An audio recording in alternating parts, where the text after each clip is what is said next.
Hello नमस्कार सभी को, स्वागत है हमारे चैनल पे। आज हम बात करेंगे कोण के बारे में।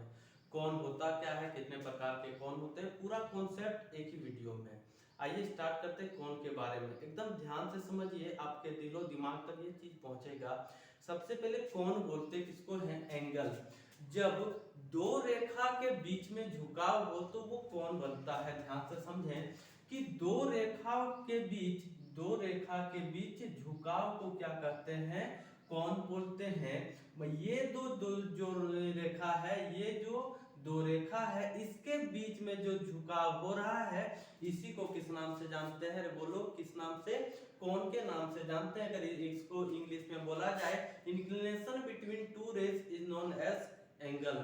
तो दो रेखा के बीच में क्या हो रहा है यहाँ देखने को मिल रहा है, झुकाव मिल रहा है देखने को। तो हम किस नाम से जानेंगे? इसको कोण के नाम से जानेंगे। अब ध्यान से समझें कि कोण को मापने के लिए एक मेजरमेंट जो है, मात्रक है, वो डिग्री है। क्या है सर जी? डिग्री है। डिग्री के साथ साथ एक और है रेडियन, जिसको बोलते हैं। डिग्री के साथ साथ रेडियन है, लेकिन डिग्री को ज्यादा मान्यता प्राप्त है, तो डिग्री को यूज करते हैं हम लोग कोण के रूप में मापने के लिए। अब कोण को हम लोग लिखते हैं जैसे थीटा, अल्फा, बीटा। ये सब क्या है? तो बच्चों सबका बहुत बड़ा क्वेश्चन होता है कि सर थीटा, अल्फा, बीटा ये क्यों लिखते हैं? तो याद रहे कि ये एक ग्रीक वर्ड है। कौन सा वर्ड है? ग्रीक वर्ड है।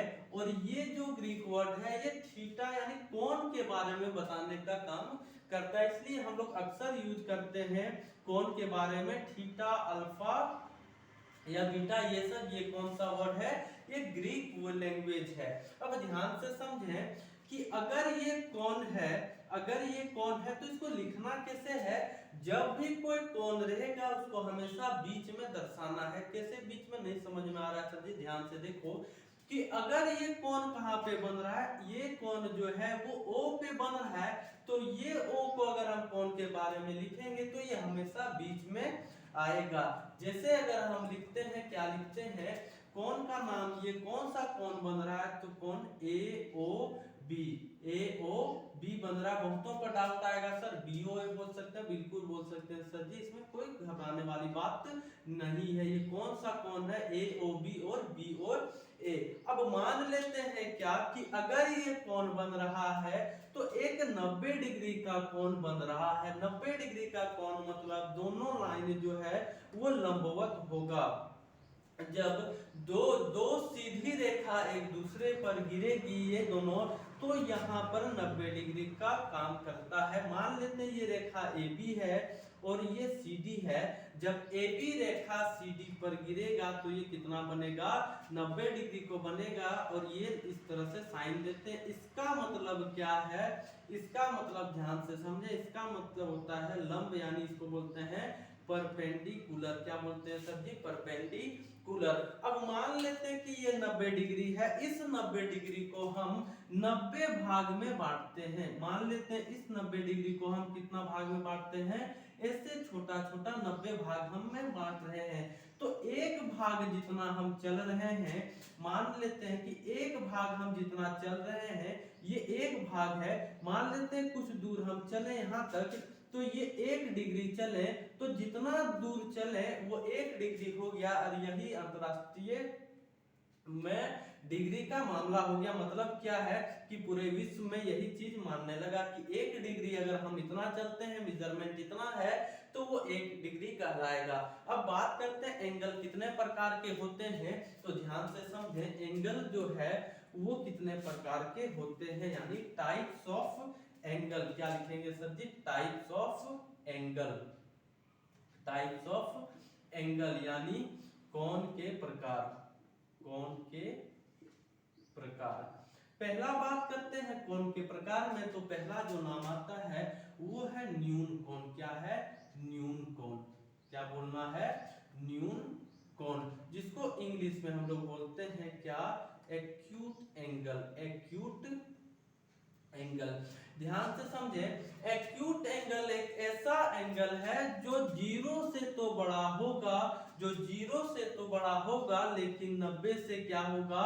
छोटा होगा। मान लेते हैं एक कोण थीटा है, तो अगर 0 से ये बड़ा है और 90 से अगर ये छोटा है तो हम क्या बोलेंगे कि ये कौन सा कोण है, एक्यूट कोण है। देख सकते हैं हम लोग कि एक्यूट कोण हमेशा इस प्रकार देखने को मिलेगा, मतलब 0 से बड़ा और 90 से छोटा। अगर हम बोले कि सर जी ये एक्यूट एंगल है तो बोलना है नहीं, क्योंकि दोनों रेखा सीधा है और ये 90 डिग्री है तो 90 डिग्री से छोटा होना चाहिए। फिर बात करते हैं न्यून कोण के बाद बात करते हैं तो दूसरा है समकोण। क्या बोलेंगे सर जी, समकोण।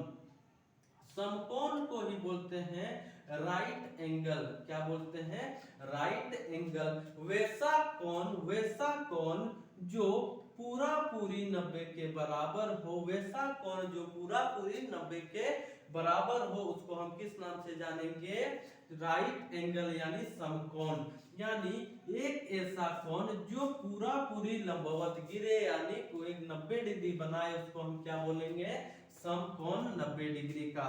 फिर बात करते हैं अधिक कोण। क्या बात करेंगे, अधिक कोण।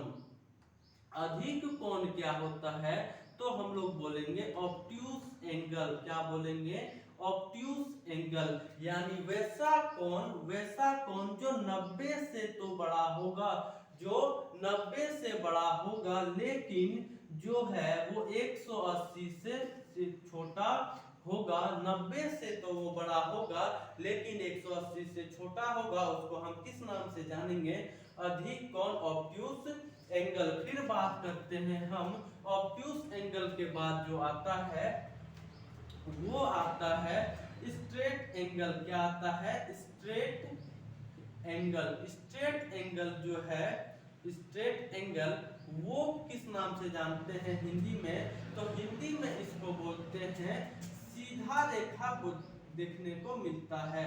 सीधा रेखा बोल सकते हैं, सीधा रेखा इसको हम बोल सकते हैं, सीधा रेखा हम इसको बोल सकते हैं। वैसा कोण जो पूरा पूरी 180 डिग्री के बराबर हो, इसको हम लोग क्या बोलेंगे, सीधा रेखा यानी स्ट्रेट एंगल के नाम से हम इसको जानते हैं। अब सीधा रेखा मतलब ध्यान से समझें कि अगर कोई बिंदु, मान लेते हैं कि यहाँ से चलना स्टार्ट किए और ये पूरा पूरी यहाँ तक घूम गए, तो ये कितना डिग्री का हुआ, ये पूरा पूरी 360 का हुआ। लेकिन हमको पूरा पूरा थोड़े घूमना है, हमको घूमना है तो मात्र इस लाइन तक, तो मतलब यहाँ से यहाँ तक जो होगा वो 180 डिग्री कहलाएगा। फिर बात करते हैं स्ट्रेट एंगल के बाद जो नेक्स्ट आता है वो आता है रिफ्लेक्स एंगल। क्या आता है, ध्यान से समझें, रिफ्लेक्स एंगल। रिफ्लेक्स एंगल को जो है हम लोग क्या नाम से जानते हैं, संपूर्ण कोण। सॉरी, रिफ्लेक्स एंगल को हम लोग जानते हैं वृहत कोण। किस नाम से जानते हैं, वृहत कोण के नाम से जानते हैं। यानी ध्यान से समझें, वैसा कोण जो 180 से तो बड़ा होगा लेकिन वो 360 से छोटा होगा। वैसा कोण जो 180 से बड़ा होगा लेकिन 360 से छोटा होगा, उसको हम किस नाम से जानेंगे, वृहत कोण के नाम से जानेंगे। फिर नेक्स्ट अगर हम बात करें तो इसके बाद आता है कंप्लीट एंगल।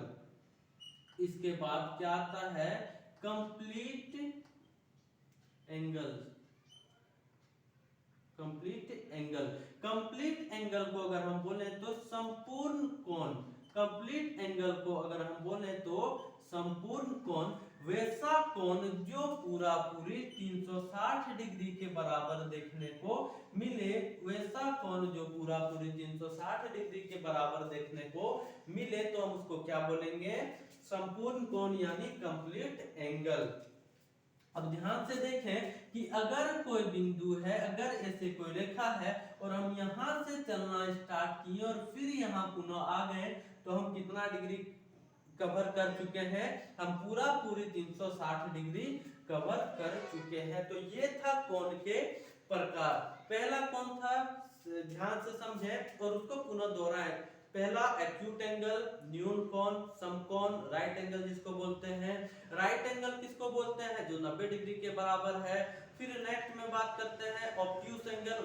वो कौन सा कोण है जो 90 से तो बड़ा होगा लेकिन 180 से क्या होगा, छोटा होगा। इस प्रकार हम कोण को बांट सकते हैं कि कितने कोण डिग्री के बराबर होगा। 360 कौन सा होगा, तो बोलना है क्या, कंप्लीट एंगल यानी संपूर्ण कोण। ये था पूरा कोण के बारे में। तो इस तरह से आपको क्या करना है, कोण को अपने अच्छा से नोट्स बना लेना है और पूरा इसका प्रकार के बारे में 2-3 बार पढ़ें तो पूरा समझ में आ जाएगा। आई होप वीडियो आपको अच्छा लगा होगा। Thank you.